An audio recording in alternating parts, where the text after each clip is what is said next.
କଟକ ଷ୍ଟେସନର ଏଇ ଜାଗାଟାକୁ ଆସିଲେ ତମେ ମନେ ପଡ।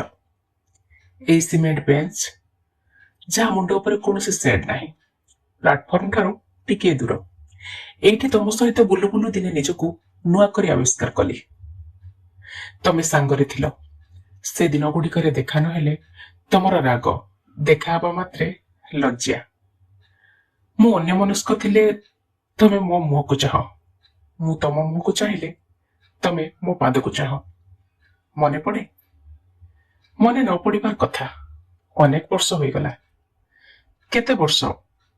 20? କଟକ ଷ୍ଟେସନରେ ଏଥିମଧ୍ୟରେ କେତେ ସହସ୍ର ଥର ଜନତା ଏକ୍ସପ୍ରେସ ଯା ଆସ କରିସାରିଲାଣି। କିନ୍ତୁ ଷ୍ଟେସନର ଏହି ସ୍ଥାନକୁ ଆସିଲେ ତମେ ମନେ ପଡିଯାଅ। ସେଦିନ ତମର ବୟସ ଥିଲା 18, ମୋର 26। ବଡ ମାୟାବୀ ଚୋରାବାଲିର ବୟସ। ତମେ ରେଭେନ୍ସା ଲେଡିଜ୍ ହଷ୍ଟେଲରୁ ଏକାକିନୀ ଆସି ଷ୍ଟେସନରେ ଓହ୍ଲାଇଲ। ଆମେ ଦୁହେଁ ଚାଲି ଚାଲି ପ୍ଲାଟଫର୍ମ ଡେଇଁ ଏଇ ଜାଗାକୁ ଚାଲି ଆସିଲେ। ପୂଜା ଛୁଟି ପୂର୍ବରୁ ସେଇ ଆମର ଶେଷ ଦେଖା।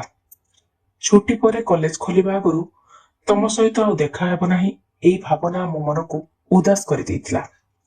ସେତେବେଳକୁ ତମ ସହିତ ମାତ୍ର 3-4 ଥର ଦେଖା, ଅଳ୍ପ କେତେ ଖଣ୍ଡ ଚିଠିର ଭାବ ବିନିମୟ। ଆମ ଦୁଇ ଜଣଙ୍କ ସମ୍ପର୍କ ଦୁଇ ଜଣଙ୍କ ପାଖରେ ଧୂଆଳିଆ, ଗଧୂଳି ଶେଷର ଫିକା ଆଲୁଅ ଭଳି ଛାୟାଚ୍ଛନ୍ନ। ତମ ମୁହଁକୁ ଦେଖିବା ପାଇଁ ମୁଁ ସେଦିନ ତମ ମୁହଁକୁ ଚାହିଁବା ମାତ୍ରେ ତମେ ମୁହଁ ତଳକୁ କରି ସବୁଜ ଶାଢୀର କାନିକୁ ହାତ ଆଙ୍ଗୁଠିରେ ଗୁଡାଇବାକୁ ଲାଗିଲ। ବିଶ୍ୱାସ କର, ହାତ ଆଙ୍ଗୁଠିରେ ଶାଢୀର କାନିକୁ ଗୁଡାଇବାର ଅର୍ଥ ଯେ ପ୍ରେମ, ଏକଥା ସେଦିନ ମତେ ଜଣା ନଥିଲା। ମୁଁ ତମ ଲଜ୍ଜାଭୀରୁ ମୁହଁକୁ ଚାହିଁ ପ୍ରଶ୍ନ କରିଥିଲି, ପୁଣି କେବେ କଟକ ଫେରିବ? ତମେ ମୁହୂର୍ତ୍ତେ ମାତ୍ର ବିଳମ୍ବ ନ କରି ଉତ୍ତର ଦେଇଥିଲ, ଆଉ ଫେରିବି କାହିଁକି? ସେଇ ପ୍ରଥମ ଥର ତମେ ମୋ ପାଖରେ ଦୁର୍ବୋଧ୍ୟ ମନେ ହୋଇଥିଲ। ମୁଁ ଉତ୍ତର ବୁଝିପାରିନଥିବା ନିର୍ବୋଧ ପିଲାଟି ଭଳି ପ୍ରଶ୍ନ କରିଥିଲି, ତମେ କଟକ ଆସିବ ନାହିଁ, ପାଠ ପଢିବ କେମିତି? ତମ ଓଠର ମୃଦୁ ହସର ଆଲୋଡ଼ନରେ ସାରା ମୁହଁ ଝଲସି ଉଠିଥିଲା। ତମେ ଦୃଷ୍ଟି ତୋଳି ମୋ ମୁହଁକୁ ଚାହିଁଥିଲ, ପଲକବିହୀନ ଚାହାଣୀ। ଖୁବ୍ ଧୀରେ କେଉଁ ରାଗ ସଙ୍ଗୀତର ମୂର୍ଚ୍ଛିତ ରାଗିଣୀରେ କଣ୍ଠସ୍ୱରକୁ ଅନୁରଣିତ କରି ଉତ୍ତର ଦେଇଥିଲ, ଘରେ ବୋଉକୁ କହିଦେବି, କଟକର ଲେଡିଜ୍ ହଷ୍ଟେଲରେ ରହିବି, ପାଠ ପଢାରେ ଆଉ ମନ ଲାଗୁନି, ଅକାରଣରେ ସେମାନେ ଆଉ ମୋ ପଢା ପାଇଁ ପଇସା ଖର୍ଚ୍ଚ କରି ଲାଭ କଣ? ଆଙ୍ଗୁଠିରେ ଶାଢୀକାନି ଗୁଡାଇ ଇଙ୍ଗିତରେ ଯାହା ତମେ ବୁଝାଇ ପାରିନଥିଲ, ସେଇ ପଦିଏ କଥାର ଆଭାସରେ ସେଇ ମୁହୂର୍ତ୍ତରେ ମତେ ତମେ ବୁଝାଇଦେଲ। ଷ୍ଟେସନର ସେଇ ନିର୍ଜନ ଅଂଶଟା ହଠାତ୍ ଅନେକ ଫୁଲର ବାସ୍ନାରେ ମହକି ଉଠିଥିଲା। ଜୀବନଟା ଥିଲା ସେ ପର୍ଯ୍ୟନ୍ତ ମୋ ପାଖରେ ଏକ ରୂପକ ଭଳି, କିନ୍ତୁ ସେଇ ମୁହୂର୍ତ୍ତରେ ତାହା ପ୍ରତୀକରେ ପରିଣତ ହୋଇଗଲା।